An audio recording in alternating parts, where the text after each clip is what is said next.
Agradecidos a nuestro Dios por permitirnos continuar con nuestro estudio bíblico, que por cierto estamos ya en el capítulo 19 y en esta ocasión estaremos revisando su quinta parte. Eh, Hemos visto ya anteriormente con relación eh, a cómo Pablo estaba haciendo grandes milagros allá en Éfeso. Y hoy toparemos los versículos del 17 al 20, en donde en este lugar llamado Éfeso muchos renuncian a objetos asociados con lo demoníaco. ¿A qué se refiere todo esto? En que, recordemos, era un lugar, un sector en donde había demasiada idolatría y estaba relacionado con la adoración a varios dioses, a varios ídolos. Y muchos de los que habían creído venían confesando y dando cuenta de sus hechos. Entonces, ahí vemos que la costumbre de ellos era no solamente adorar a ídolos, sino practicar ciertas situaciones como lo hacía los hijos de Eseba. Entonces, esto produjo, recordemos que a los 7 hijos de Eseba, el espíritu demoníaco que ellos querían expulsar, tomó el control y ellos salieron desnudos de ese lugar por el ataque de este espíritu. Entonces, aparentemente, antes del incidente que pasó con los hijos de Seba, muchos creyentes no sabían que estaban involucrados en actividades demoníacas. Consideraban que todo lo que ellos estaban haciendo era correcto. Pero aquí nosotros nos podemos dar cuenta y es en cualquiera de los tiempos que muchas personas creen que están realizando lo correcto, pero aquí vemos sobre todo de cómo fueron reveladas todas esas situaciones y quitadas de esa venda que ellos tenían. Entonces, ellos veían sus acciones bajo una luz mucho más inocente. Consideraban que no tenía nada de malo hasta que conocieron la realidad de la actividad demoníaca que ellos estaban practicando y, como repito, sin darse cuenta. Entonces, asimismo, muchos de los que habían practicado la magia, trajeron los libros y los quemaron delante de todos. Imagínense, tenían tanta literatura, tenían muchos objetos de los que ellos estaban acostumbrados a hacer estas prácticas demoníacas. Entonces, el incidente de los hijos de Seba también motivó a los cristianos a renunciar a cualquier conexión restante con lo demoníaco. Renunciaron a lo demoníaco contra la situación esta misma de lo que ellos estaban teniendo en su posesión, quemando sus libros de magia sin importar el costo que estos tenían. ¿A qué nos estamos refiriendo con esto? De que ellos tenían muchas posesiones relacionadas con esta situación de la magia. Entonces, es significativo que los practicantes de la magia venían confesando y dando cuenta de sus hechos. Entonces, ¿qué es lo que sucede? Que aquí se cree que el poder de estos hechizos mágicos estaban en un secreto adicional, como habíamos manifestado, no solamente en secreto, sino que hasta creían que no era nada malo. Entonces, lo cual se renunció al confesar, al reconocer que ellos estaban mal y confesaron y desecharon todas esas prácticas. Entonces, estos libros y pergaminos llenos de encantamientos mágicos, amuletos y conjuros eran muy conocidos en este lugar llamado Éfeso y eran extremadamente valiosos, porque la palabra de Dios dice allí, ¿no es cierto?, era con un valor de 50,000 piezas de plata, que si nosotros lo ponemos a la actualidad, convertimos este valor, se considera, se estima que varía entre 1 a 5 millones de dólares. Imagínense entonces cómo la gente en su ceguera espiritual, no solamente que tenían, sino gastaban fortunas en toda esta situación. Pero el momento en que llegó la luz de Cristo, no solamente que renuncian, sino que adicionalmente desechan todo esto sin importar el valor de esta situación. Entonces los cristianos deben hacer esto también hoy, deshaciéndose de libros, porque hoy sabemos que no solamente es la literatura, son imágenes que, por cierto, son muy valiosas, archivos de computadora en donde también a través de la tecnología existen muchísima información que es de carácter demoníaco, como también estatuas, juegos o cualquier cosa que pueda tener una conexión con estos espíritus demoníacos. Entonces, decía, deberíamos desechar absolutamente todo eso y además, sin importar ni siquiera el costo.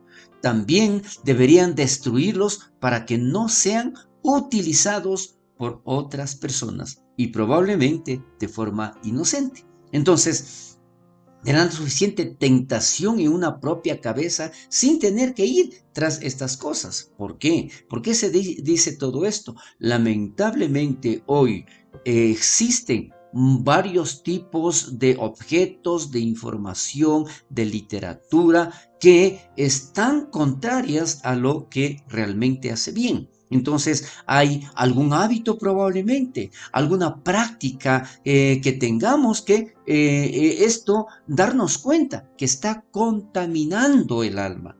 Entonces, a través de Cristo, a través del amor de Cristo, nosotros deberíamos confiar plenamente en Él y desechar absolutamente todo. Entonces, esta recomendación que dice que debemos terminar con ello y terminarás con ello para siempre. Esto es un comentario de Spurgeon.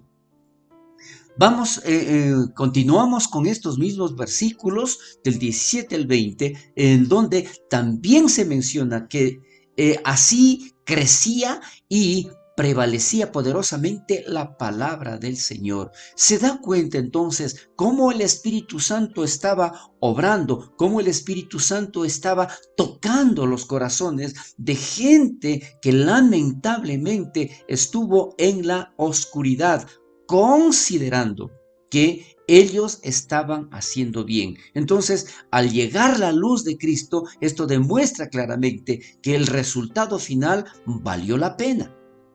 El trabajo en Éfeso y en la región romana de Asia continuaba en una forma admirable. Vemos precisamente cómo iba cambiando la manera de pensar, la actitud de aquellas personas. Más adelante podemos ver el disturbio en Éfeso. ¿Por qué? Lógicamente este cambio produce situaciones difíciles en ese lugar. Más adelante vemos los versículos del 21 al 22 que relata que los compañeros de Pablo lo dejan solo en Éfeso. ¿Por qué? Vamos a ver la razón exactamente de por qué se produce todo esto. Pablo se propuso en espíritu, entonces fue guiado por el Espíritu Santo. Pablo determinó su itinerario. ¿Qué es lo que quería hacer Pablo? Decidió viajar por Macedonia y Acaya, luego a Jerusalén y luego a Roma. ¿Con qué propósito decía?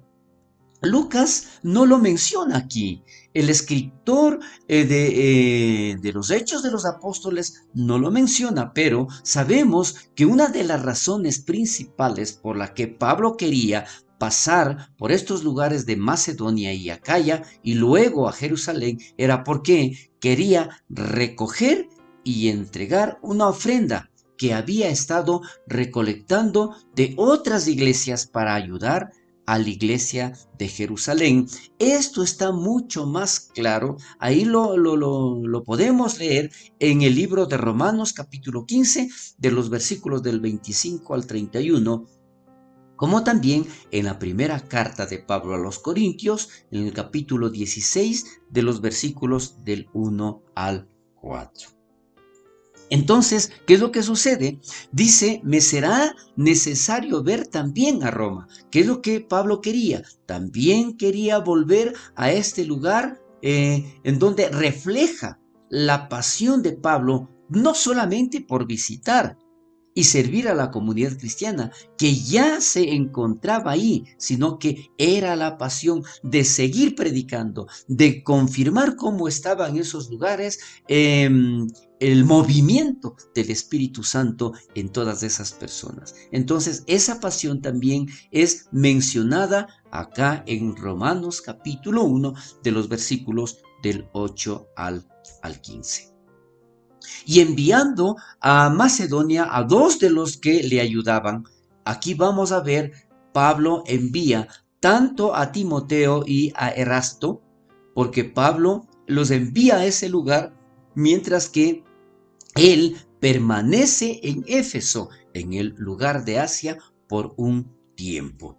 Entonces, Pablo no descuidaba a las iglesias que ya estaban establecidas.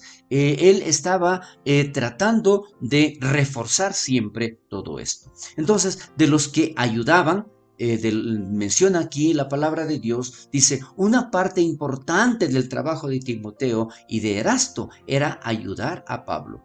Y ellos eran verdaderos asistentes del apóstol, ayudando a Pablo a maximizar su ministerio en los diferentes lugares, como lo habíamos visto, de que justamente Pablo envía a estos dos colaboradores a otro lugar. Más adelante vemos otro asunto que se da por la forma como el evangelio iba expandiéndose en ese lugar, el alboroto de los plateros en Éfeso. Recordemos que uno de los oficios que ahí se realizaban era el tratamiento, el trabajo en plata. Y uno de estos artesanos llamado Demetrio, y está en los versículos del 23 al 28, era un fabricante, dice, de ídolos, que se opone a Pablo porque su negocio ha sido perjudicado. Desde luego, aquí vemos, hubo, dice la palabra de Dios, hubo por aquel tiempo un disturbio no pequeño acerca del camino. ¿Qué es lo que sucede? Que recordemos que a los cristianos eran llamados los del camino.